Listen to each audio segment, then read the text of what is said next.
उन्हें लिखा कि वो जिमें बंदा सारी दौलत इकट्ठी करके ना जी तो एक मकान ते ला छड़दा सारी जिंदगी, जो भी कमाया होंदा ना मकान मेरा बन जाए। वो एक बंदे ने इंज जी जनाब सारी जिंदगी मेहनत की थी, मुशक्कत की थी, कमाई की थी। उन्हें सारी जिंदगी की जिहड़ी कमाई सी ना 40 सालों तो बाद 45 सालों तो बाद वो सारी कमाई जमा की थी। जमा करके ना उन्हें एक बड़ा ही खूबसूरत मकान बनाया। की बनाया? मकान। लोग ला छड़ते हैं सारी जमा पूंजी ला छड़ते हैं।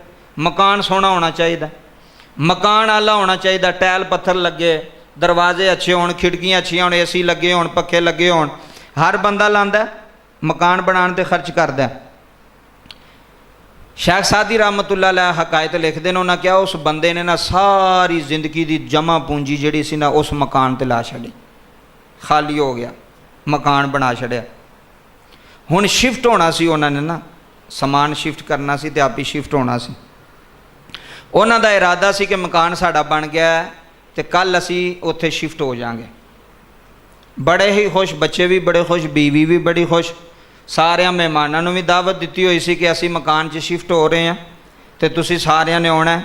किड्डा खुशी का मकाम होंदा जो सारी दौलत उस मकान ते लाई होवे, सारा पैसा ही उत्थे खर्च कर छड़िया होवे, कोल भी कुछ ना बचिया होवे।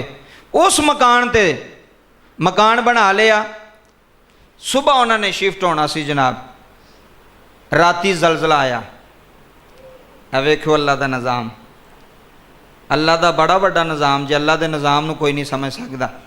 असी तो कहने ना, असी मिस्त्रियों को कहने यार सरिया जड़ा ना जरा घुट के थले नीआं वे सरिया पाइयो। की होंदा जी, सरिया पिया होवे ते बुनियादां नहीं हिलदियां। मैं क्या जो उधरों लाने की वारी आवे फिर सरिये पे भी अगले ला छड़ते हैं, फिर सरिये हिफाजत नहीं करते बुनियाद की, जिन्ना तक उधरों ना होवे। हिफाजत रब ने करनी। यह साढ़े हीले बाने ने, असी कहने चलो यार अच्छा सरिया पै जाएगा, अच्छा सीमट लगेगा, तो यह जनाब इस तरह नहीं होएगा। तो कई बार कच्चियां कुलियां खलोतियां रहिंदियां ते बिल्डिंगां थल्ले डिग पैंदियां। ये कौन है निज़ाम करने वाला? सोहना रब। वो जनाब जलजला आया। वो जो जलजला आया ना, वो जड़ा उन्हें मकान नहीं सी बनाया, सारी 45 साल की कमाई करके तो मकान ते ला छड़ी। वो जलजला आया तो सारा मकान जड़ा ना वो थल्ले डिग पिया। हुण की बीती होनी उस बंदे ते, जिहदी सारी जिंदगी की कमाई एक मकान ते लगी होवे ते मकान भी चंद सैकड़ों में जमीन बोस हो जाए, हर चीज़ गरक तबाह हो जाए। लोग आए उहदे घर अफसोस करने वास्ते, जिवें लोग आउंदे ने यार बड़ा भैड़ा होया, इंज नहीं सी होना चाहिए, तेरा मकान डिग पिया, तू बड़े पैसे लाए सन, बड़ी दौलत लाई। लोग आ गए जनाब, कई तो वाकई दिलों आए तो कई तमाशबीन भी आ जाते हैं, भी तमाशा वेखण वाले भी लोग बड़े होंदे ने ना जी, वो भी सारे इकट्ठे हो गए।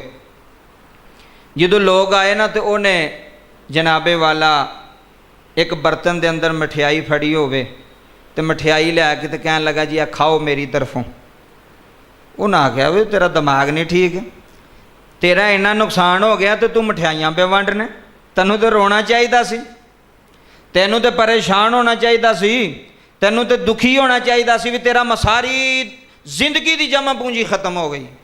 हुण अगों फिर तेन 40-45 साल लगने ने इत्थे होण तक, एनी दौलत जमा कर लगे हाँ, तो तेरा तो मकान डिग पिया तो तू मठियाइयां पे वंडने।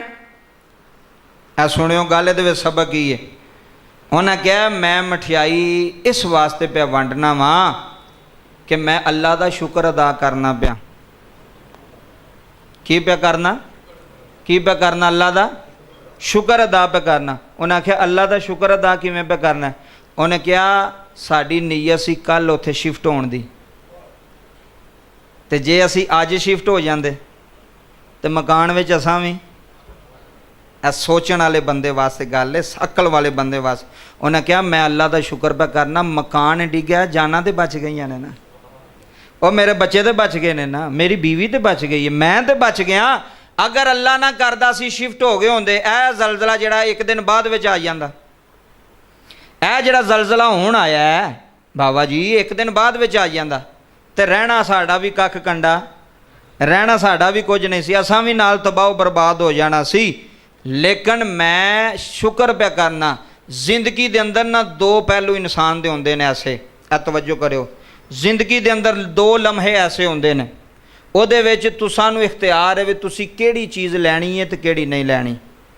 एक है शिकायत शिकवा, एक है शुक्र। तवज्जो करो जरा इन्हां दोवां लफ्ज़ां ते।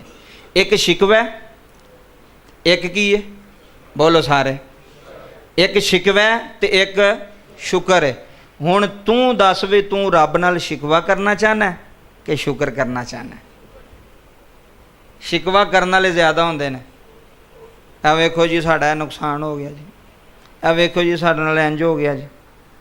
मैं ना बुरे वक्त विच भी अल्लाह नाल शिकवा नहीं करना चाहिए, उसका शुक्र ही करना चाहिए कि अगर ये काम इंज नहीं इंज होंदा तो फिर मेरा ज़्यादा नुकसान हो जाना सी।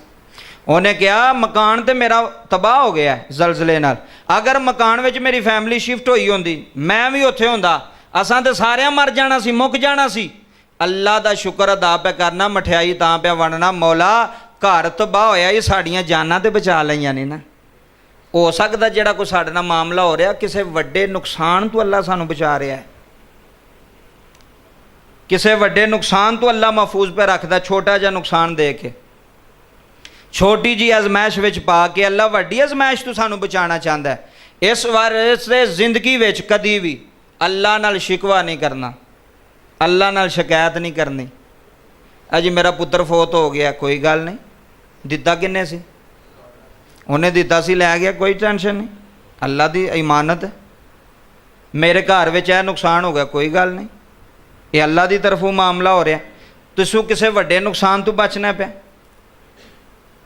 किसी वड्डी अजमैश तो अल्लाह तेनों बचा रहा है। उन्हें कहा तां मैं शुक्र किया, शिकवा नहीं किया। जिंदगी च यह गल अपने पल्ले बन लो पक्की, इस जुम्मे की पक्की गल अपने दिल ते बन लैनी है कि जिंदगी च रब नाल शिकवा नहीं करना, अल्लाह नाल शिकायत नहीं करनी, शुक्र करना है। जिंदगी जेड़ा भी लम्हा आवे, या अल्लाह तेरा शुक्र है, बीमार है या अल्लाह तेरा शुक्र है, ठीक है या अल्लाह तेरा शुक्र है। अगले दिन एक बंदा बीमार सी सऊदी अरब के अंदर, बहुत ज़्यादा बीमार। मैं उन्होंने पूछा भाई साहब की हाल है? उन्होंने कहा शुक्र है अल्लाह का। मैं लोग इत्थे आंदे ने कोई हाल नहीं साडा, असीं तो रुड़ गए हैं, असीं तो तबाह हो गए हैं, असीं तो बर्बाद हो गए हैं। उन्हें एडी बीमारी की हालत में भी मैं मिंबरे रसूल ते बैठा, अल्लाह के घर बैठा, रब्बे काबा दी इज्जत की कसम है, मैं उस हाजी की जुबान ते नाशुक्री वाले अज तक लफज नहीं सुने। उन्हें कहा जिस हाल च अल्लाह ने रखा मैं शुक्र अदा करना, बीमार रखा सू फिर भी वह शुक्र, तंदरुस्ती दी सू फिर भी वह शुक्र, हर हाल च तेनों पैदल पे टोरदा ना चुंगी तक फिर भी शुक्र कर भी मैनू किते लंगड़ा नहीं सू कीता, अपनियां लत्तां ते जाना पिया, मैनू कोई जनाबे वाला व्हील चेयर ते नहीं लैके जांदा पिया, या मैं डांगियां ते नहीं टुर के जांदा पिया, अपनियां लत्तां ते गया, शुक्र कर। साइकिल ते जा रहे हैं, शुक्र कर, पैदल नहीं पे जांदा, साइकिल दित्ती सू, सवारी अपनी दित्ती सू। मोटरसाइकिल ते जा रहे हैं, शुक्र कर, साइकिल वाले नाल तू जनाब मोटरसाइकिल ते जा रहे हैं। हर हाल च ओहदा शुक्र, जेड़ा भी जिंदगी च हाल आवे उस हाल में शिकवा नहीं करना, शिकायत नहीं करनी, अल्लाह की ज़ात नाल शुक्र ही करना कि या अल्लाह तेरा शुक्र है जिस हाल च रखे।